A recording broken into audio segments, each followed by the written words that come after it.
Hey there, welcome to Brada Tales.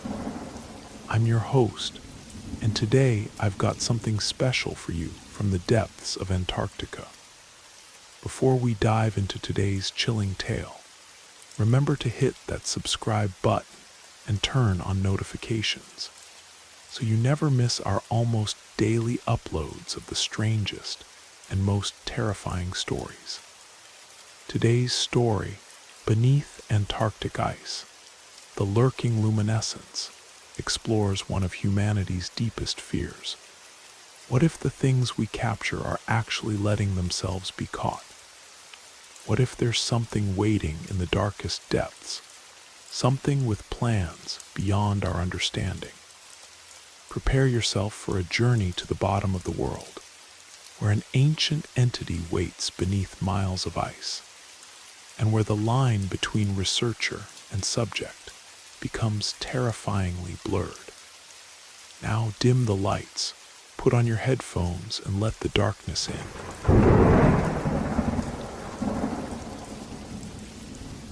Most people don't know about AERA, the Anomalous Entities Research Authority, and that's exactly how they like it.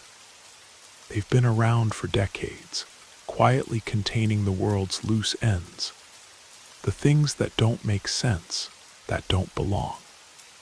These oddities are collected, locked away, and forgotten.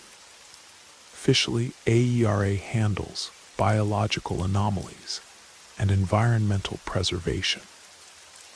Unofficially, they're in the business of making the impossible disappear. I worked for them long enough to know better than to ask questions. Nexus 7 wasn't my first assignment, but it was my last. Places like that aren't for the curious. It was a simple job, a good fit for someone like me. I was used to it. You don't work for AERA without learning to accept the strange. You hear things, rumors of living shadows, entities that phase through solid matter, things that vanish if you stare at them too long. You don't get attached, you don't wonder, and you definitely don't ask what's in the sealed containment chambers. You just keep your head down and follow the rules. Nexus 7 was tucked beneath the Antarctic ice sheet, where no one would think to look. It wasn't glamorous, and it's where they sent the most dangerous and valuable finds. My job was to keep people out and things in. I'm not a scientist or an analyst, just one of the guards who patrols the corridors, checks ID badges, and monitors security feeds. The day they brought it in, the whole place felt wrong. Nexus 7 was usually quiet, clinical almost. But that day, there was this heavy tension in the air, like everyone was waiting for something terrible to happen. I was stationed at one of the checkpoints when the transport team rolled through, 8 people in specialized pressure suits, wheeling in a massive containment tank. No one was talking. It wasn't the usual protocol. It was fear. Even the scientists, who normally treated these things like fascinating puzzles, looked like they'd rather be anywhere else. I wasn't supposed to see it. My job was to check their clearance, make sure the path to Containment Zone D was clear, and move on. But I lingered just for a moment, and when they opened the tank, I saw it. After that, I couldn't stop staring. The creature was enormous, at least 15 feet long, with undulating tentacles that seemed to move in impossible ways. Its skin shimmered with bioluminescent patterns that caught the light strangely, shifting like oil on water. The surface pulsed with rhythmic waves of blue-green light, almost hypnotic in their regularity. But its eye, it had only one, massive eye, was the most unsettling part. Jet black, unblinking, and endless, like staring into a void that stared back. The creature didn't move, not once, not even when they locked it in the pressurized chamber. I hated looking at it. The longer you stared, the heavier it felt, like the air around it was pressing down on your chest. It was beautiful, but not in a way you could admire. It was the kind of beauty that made your stomach twist, that lit up some deep instinct telling you this thing wasn't right, that it wasn't supposed to exist. I told myself it was just another anomaly. That was the only way to get through it. You pretend these things don't matter, that they're just part of the job. But this creature wasn't like the others. You could feel it even from a distance, like it was waiting for something. You weren't supposed to care about the things they brought in. That was rule number 1. But this creature made that impossible. I couldn't stop thinking about it, even when I wasn't on shift. It wasn't just the size, or that unblinking eye. It was the way the air felt denser around it, the way it seemed so perfectly still, but alive at the same time. I'd seen plenty of weird things come through Nexus 7, but this was different. It wasn't just contained. It felt like the creature was letting us hold it, like it wanted to be there. It started to bother me more than it should have. On patrol, I passed by Containment Zone D, glancing toward the reinforced doors like I was expecting something. A shift in the air, a sound, anything. The creature never moved, but its presence was constant, oppressive. I couldn't stop myself from wondering where it had come from. How AERA had managed to capture something so alien, so massive. Curiosity got the better of me, and I broke my own rule. I asked questions. It wasn't a big, direct interrogation, just quiet conversations off the record when no one else was around. I started with the other guards, people I knew wouldn't report me. Most of them shrugged it off, muttering things like above my clearance level and not worth knowing. But then I got lucky. Dr. Peters, one of the research team members, was still stationed on site. He'd been part of the group that brought the creature in. He wasn't supposed to talk about it, but he liked the sound of his own voice. "Do you really want to know?"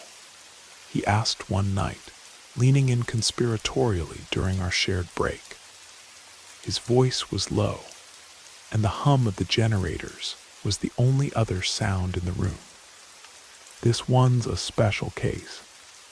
Came from the deepest part of the Mariana Trench. You wouldn't believe the mess they found it in. He didn't wait for me to answer before launching in. Dr. Peters never needed encouragement. Japanese research vessel caught it, he said, smirking like the whole thing was a joke. They found it just floating there in the middle of the night, near their deep-sea equipment. Can you believe that? As big as it is, just hovering there, tentacles all pulled in close. Didn't move a muscle. They thought it was some kind of new species. Netted it up and threw a tarp over it. Didn't even fight back. I frowned. It didn't move at all. Not once, he said. Not when they netted it. Not when they started taking samples. They were trying to see if it was alive, you know. Even when we got there, it just hovered. The research team didn't know what to do with it, he continued. Claimed it was some kind of evolutionary miracle. Said it showed up after the sea life started getting bigger. I hesitated. Bigger? How faster, stronger, more aggressive? The marine biologists thought it was some kind of radiation or chemical leak, until the research team started acting strange. Didn't want to leave the specimen room. Wouldn't eat anything that wasn't raw fish. By the time we got there, they were half feral, tossing live squid into the tank in the middle of the night. The words stuck in my throat. And the creature, it just let you take it. Pulled its tentacles in real neat, like it was helping, doctor. Peter said, shrugging like it was no big deal. Didn't resist, didn't make a sound. Weirdest damn thing I've ever seen. He said it so casually, but his words churned in my head long after. Creatures brought to Nexus 7 were usually terrified or aggressive. I'd seen things thrash in containment tanks and heard them screech as AERA handlers secured them in their new enclosures. But this was different. The creature hadn't been captured. It had let itself be taken. Why? And the research team? I asked after a long pause. Doctor, Peter's smirk faded, his tone shifting like he realized he'd already said too much. Scrambled, he said quietly, tapping his temple. Wiped clean, like everyone else on that vessel. They didn't remember a thing, just thought they'd been studying normal sea life the whole time. No, I'm done. Typical AERA work. But I started. He cut me off with a sharp shake of his head. Look, you're better off not knowing the rest. They handled it okay. The vessel, the team, all of it.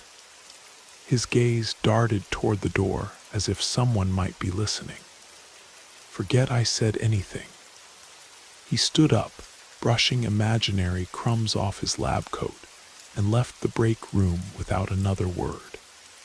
For a moment I sat there in silence, staring at the empty chair he'd left behind. I wanted to stop thinking about it. I wanted to convince myself he was exaggerating, or at least that it wasn't my problem.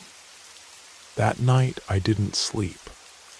I couldn't shake the image of a 15-foot creature calmly pulling in its tentacles, letting itself be captured. There was something wrong about that. Every time I closed my eyes, I saw that black, endless eye staring back at me, unblinking like it already knew how this would end. Nexus 7 always had the sterile, chemical tang in the air, like antiseptic and ozone. You got used to it after a while, to the point where you didn't even notice it anymore. But lately, there was something else faint but persistent. A briny edge, sharp and clean, like the smell of the ocean during low tide. It hung heavier in the corridors near Containment Zone D, subtle enough to ignore if you tried, but it was there. People noticed it. I could see it in how they paused for just a second too long, nose twitching, glancing around like they couldn't place it. Then they'd shake it off, keep walking, keep pretending. Many of us had been at Nexus 7 for years, and you don't last that long without learning how to pretend. But pretending only worked for so long. I noticed other things too, subtle at first, but impossible to ignore once you knew what to look for. Eli's Wang was the first. She wasn't exactly subtle. She'd always been a stern woman, the kind of person who commanded a room with her presence rather than her words. But over the past week, something about her had shifted. It wasn't like she became talkative. It was how she moved. Her movements were fluid, graceful, almost too smooth to be natural. One day, I caught her lifting a security barrier that usually required the hydraulic assist. She raised it like it weighed nothing. When I pointed it out, she gave me this tight smile. But there was something about the way she looked at me, like I was the one being weird. "Feeling good lately," was all she said before lowering the barrier with a soft thud and walking away. Her stride smooth, almost too smooth. Then there was Kozlov. He was meticulous, always had been. But lately, his precision had taken on a different edge. He moved faster, quieter, like he'd been practicing. I caught him during a patrol, working on a maintenance panel outside Containment Zone D. Normally, you'd hear tools clinking against metal. But this time, I didn't hear him until I was right next to him. He nodded as I passed, and I nodded back. There was this brief moment when his eyes met mine. It wasn't a look exactly. It was more like he was assessing me. Even Dr. Peters, the guy who never stopped talking, wasn't the same. He still ran his mouth, but there was an intensity to him now, a cold energy that hadn't been there before. When he spoke, he leaned in too close, his words clipped and precise, like he was trying to convince you of something without outright saying it. And then there was me. I felt it too, not in the same way, not yet, but enough to make me uneasy. Every time I passed by the observation window, I'd catch myself slowing down, like my feet were stuck in tar, staring at the monitor feed. The creature never moved, but it didn't need to. Its presence was enough. Its skin shimmered under the lights, the patterns pulsing ever so slightly like they were alive. And that eye, black, bottomless, seemed to pull you in if you looked too long. One night during a patrol, I heard them, voices, low and urgent, coming from the equipment room near Containment Zone D. I paused outside the door, my heart hammering, and listened. Dr. Peters and Kozlov, their words muffled, but clear enough to make out pieces of their conversation. "You felt it, haven't you, Doctor?" Peters was saying, his tone sharper than usual. "It's like it knows you're there." "When the light pulses," Kozlov replied, his voice tight, almost breathless. "And when you're close enough." He cut himself off, his words breaking into a low laugh. It wasn't the kind of laugh I'd heard from him before. It was soft and warm, like he'd just told a joke only he understood. "Don't fight it, Doctor," Peters said. "You've seen Wang. She's better, stronger. You will be too." I stepped back, careful not to let my boots scrape the floor. Even a tiny squeak threatened to reveal my location. My chest felt tight, my pulse thudding in my ears. I didn't know what they were talking about, not exactly, but it was enough to make me realize I wasn't imagining things. Something was happening. That night I kept seeing them, Dr. Peters and Kozlov, walking down that corridor in perfect step, their faces calm but unreadable. It wasn't just strange. It was wrong in a way I couldn't put into words. My mind kept circling back to Dr. Peters' words, "You've seen Wang. She's better, stronger. You will be too, stronger." I'd been trying to ignore it, but it was true. Wang had changed. They all had. I kept replaying the moment she lifted that security barrier like it weighed nothing. The way her movements were so smooth, almost too fluid. It wasn't normal. None of it was. By the time my next shift rolled around, I'd convinced myself to stay out of it. Whatever was going on, it wasn't my business. I'd seen what happened to people who dug too deep at Nexus 7. You didn't get answers. You just disappeared. I told myself to focus on the routine. Patrol the halls, check the monitors, and keep my head down. Nothing more. This is how it's always been. But it wasn't that easy. Not when the signs were everywhere. My next shift started at midnight, and by then I was exhausted. The kind of tiredness that makes you jump at shadows and second-guess every sound. My patrol route was the same as always, down the main corridor, past the labs, and then a sweep of Containment Zone D. I'd started dreading that part of the route, but skipping it wasn't an option. The creature was always there, motionless behind the thick glass of its pressurized tank. Its tentacles folded neatly against its massive body. It never moved, but the air in that corridor always felt heavier, like walking through seawater. The briny smell was stronger there too, clinging to your skin long after you walked away. But tonight, something was different. I caught Wang standing in front of the observation window to Containment Zone D. She wasn't supposed to be there. Her shift had ended hours ago.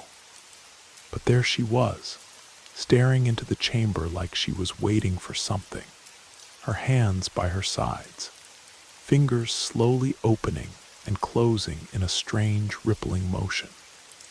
I hesitated, watching her from the end of the hall. For a moment I thought about calling out to her, but before I could, she turned and walked into the chamber, her steps quick and purposeful, as though she'd known I was there the whole time.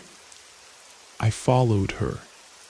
I shouldn't have, but something about the way she moved, so deliberate, so precise, drew me in. She didn't stop until she reached one of the equipment rooms. The door clicked shut behind her, and I crept closer, staying in the shadows. The observation window for the creature's chamber came into view, and I froze. Inside, the lights were dim, casting long, wavering shadows across the walls. Wang, Kozlov, and Dr. Peters were there, standing in a loose circle around the creature's tank. Its skin shimmered brightly now, pulsing with vivid blue-green light that bathed their faces in an otherworldly glow.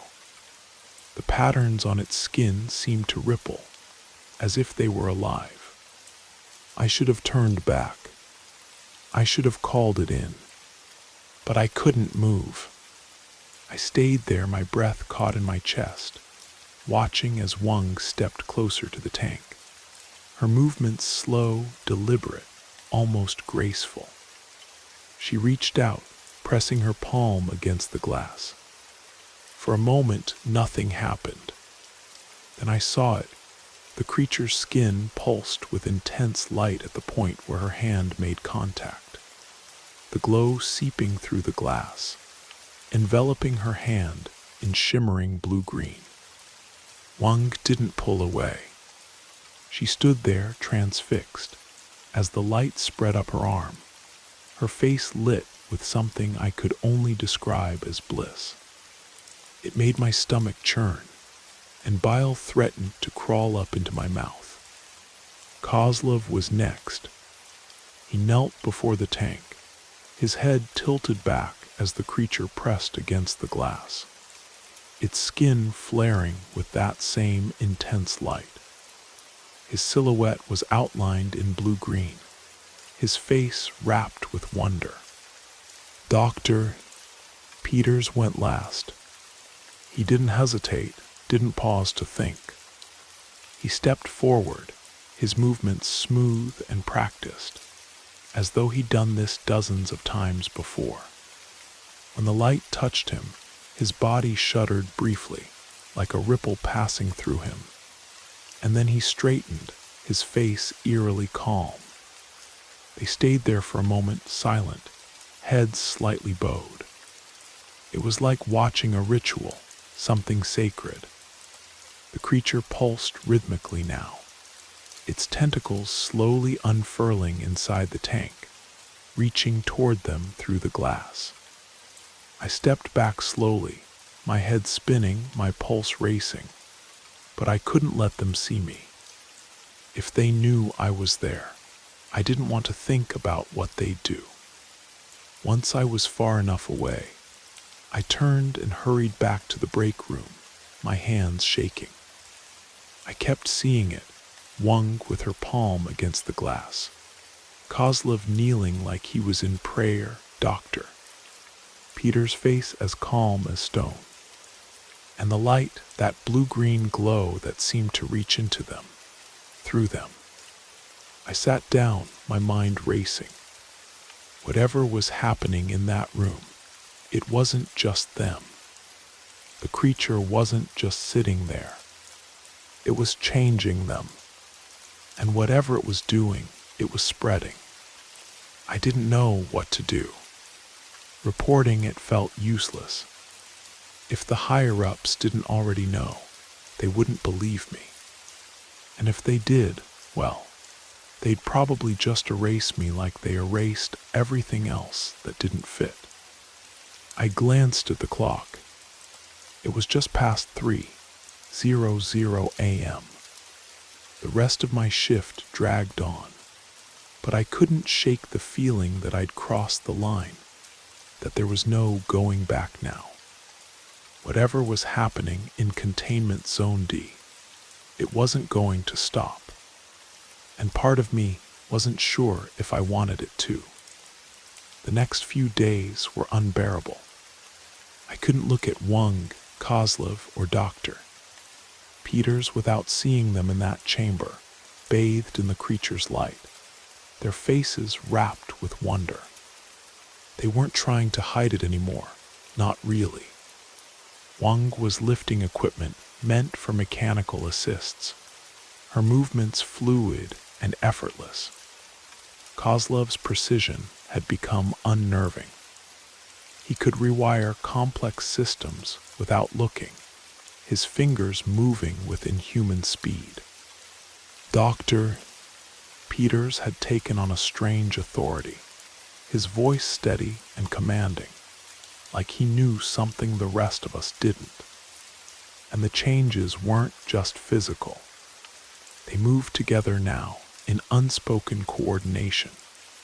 No words, no signals, just a silent understanding that made my skin crawl. If one of them started walking, the others followed without hesitation. If one turned their head, the others seemed to already know where they were looking. It was unnatural. The creature's chamber became the center of their world. They spent more time there, sometimes even during shifts they weren't scheduled for. No one questioned it. Maybe they didn't notice, or maybe they were too afraid to say anything. I couldn't blame them. I didn't want to talk about it either. But the thing that scared me the most was the way they started looking at me. It was subtle at first, a glance that lingered too long, a faint tilt of the head like they were studying me. But then it became more obvious. Dr. Peters would brush past me in the corridor, his eyes locking onto mine just long enough to make me break out in a cold sweat. Kozlov started showing up during my shifts, leaning against the wall near the observation window, watching me instead of the monitors. And Wang smiled, not the stern, professional smile she used to have, but something else, something empty. By the time I realized what was happening, it was too late to stop it. It was a little after midnight when the alarm went off. a low, droning sound that meant a breach in one of the containment chambers. I was halfway through my patrol when it started, the red emergency lights casting long, flickering shadows across the walls. My radio crackled, voices overlapping in a chaotic mess. Zone D compromised.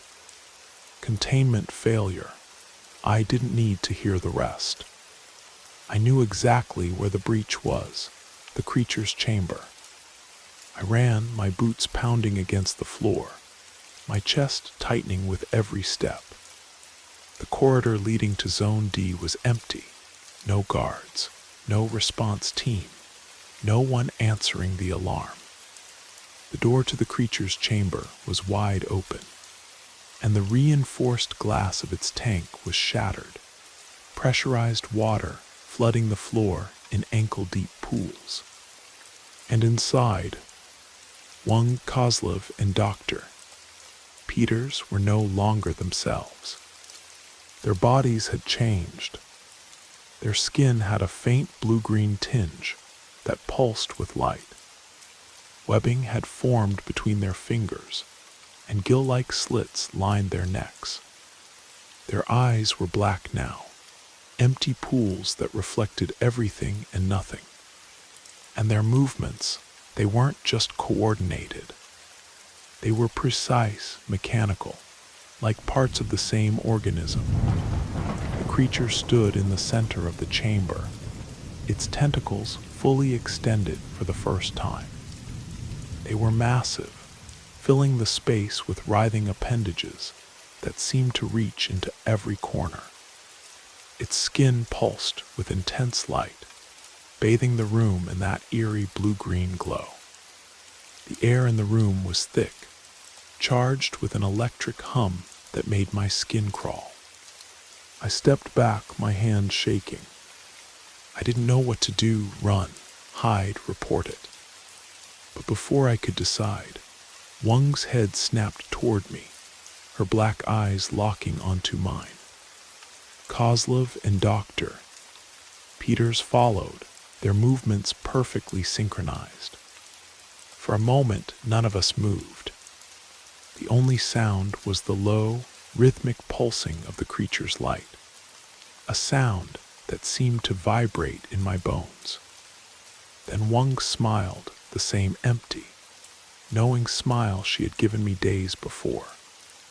"You shouldn't be here," she said, her voice low and distorted, as if she were speaking underwater. "It's not your time." I didn't wait to find out what she meant. I turned and ran, my legs burning as I sprinted down the corridor, my breath coming in short, ragged gasps. Behind me, I could hear their footsteps, perfectly in sync, echoing in the empty halls. I didn't stop until I reached the security room. I slammed the door shut, my hands fumbling with the lock, and turned to the monitor feeds. What I saw made my stomach drop.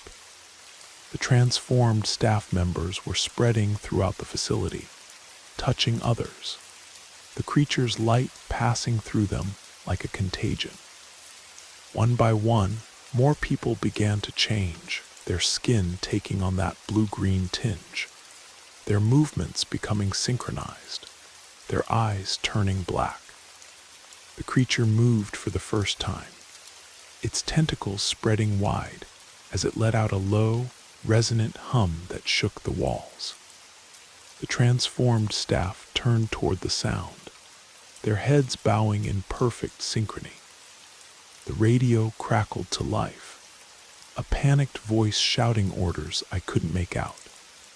The higher-ups must have seen what was happening, because the facility's lockdown systems engaged a moment later. But the transformed staff didn't flinch. They turned toward the security systems, moving as one. And I realized with a sinking feeling that they still remembered the override codes. I stayed frozen in the security room for what felt like hours, staring at the monitors as everything spiraled out of control. The transformed were everywhere now, moving through the facility like they'd built it themselves. They weren't rushing, weren't scrambling, they moved with purpose. Room to room, hallway to hallway, methodically and terrifyingly precise. It was like they didn't even need to check. They already knew where everyone was. I could feel the air tightening around me. It wasn't just the transformed staff or the alarms. It was the creature. Even from here, I could feel its presence pressing down, like it was watching through the cameras, through the walls, through me. My hands were shaking so badly that I could barely keep them steady on the console. I couldn't stay.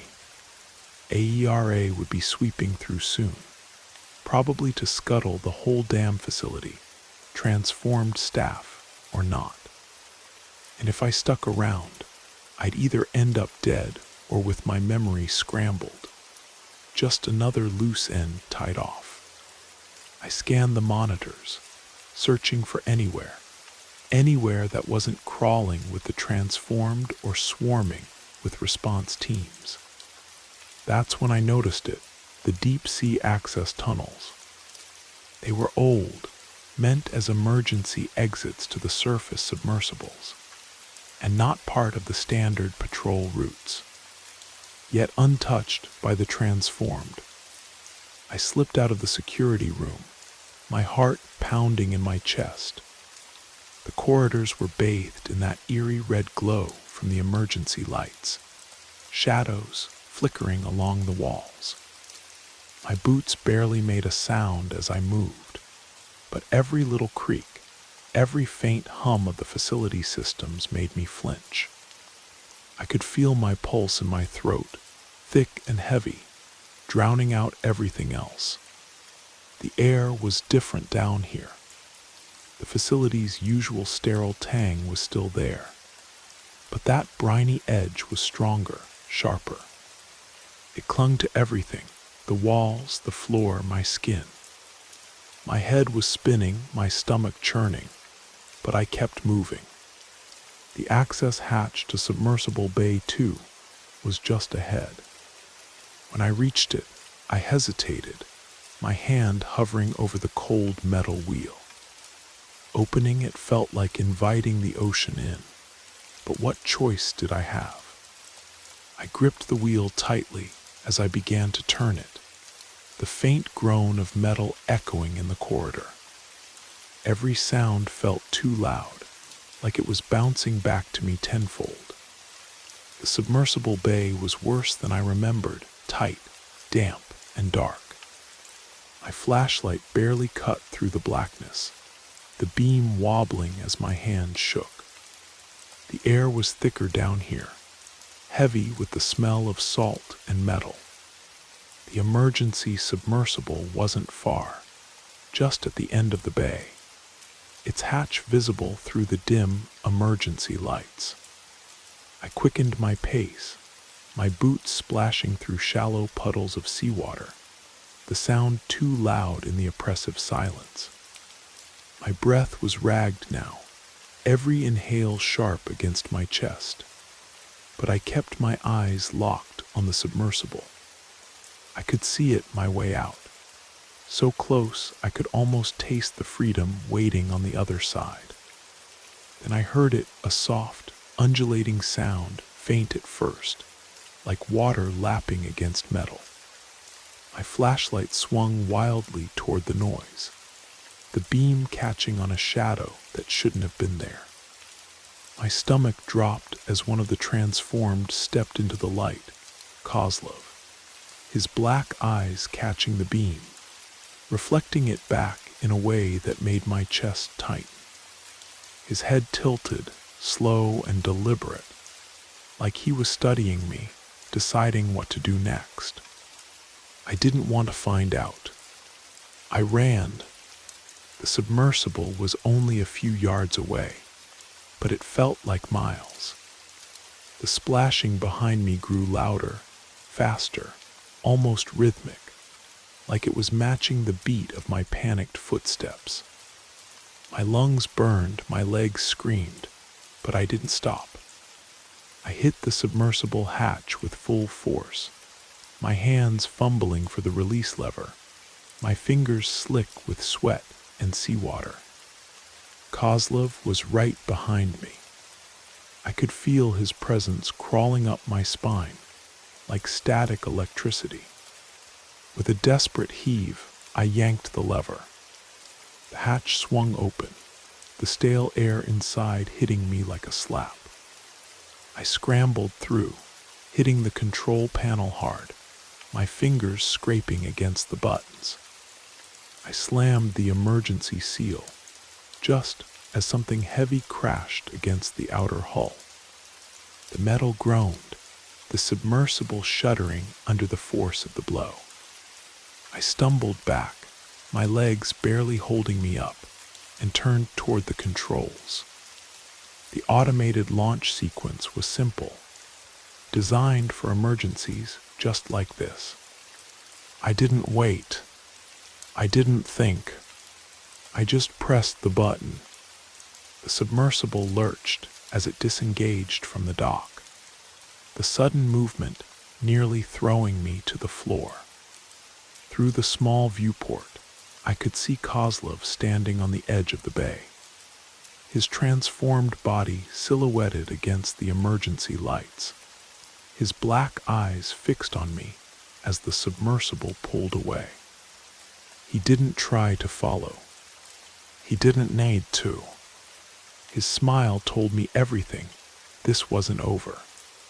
The creature had let me go, just like it had let itself be captured. This was all part of its plan. As the submersible rose through the dark Antarctic waters, I couldn't shake the feeling that I was carrying something with me. Not a physical transformation, not yet, but a seed, a memory, a purpose. The creature's light still burned behind my eyes every time I closed them. And somewhere deep in my mind, I could hear its call, a low, rhythmic pulsing that matched the beat of my heart. I didn't escape. I was released, and I don't think I'm the only one. And that's the end of our journey to Nexus 7, but perhaps only the beginning of something much larger. What do you think happened to our narrator? Is he truly free, or is he now an unwitting carrier of something ancient and patient? Share your theories in the comments below. If this tale from the depths sent shivers down your spine, you're going to want to check out our other videos appearing on your screen right now. I've prepared some equally terrifying stories that are just waiting for you to discover them. Did the bioluminescent entity remind you of something from your own nightmares? Let me know in the comments. And if you enjoyed today's story, help us spread the lurking luminescence by sharing this video with someone who appreciates the darker side of storytelling. This is Brada Tales, bringing you new nightmares almost every day. Remember, some things aren't captured, they allow themselves to be found. I'll see you in the next video if the depths haven't claimed you by then.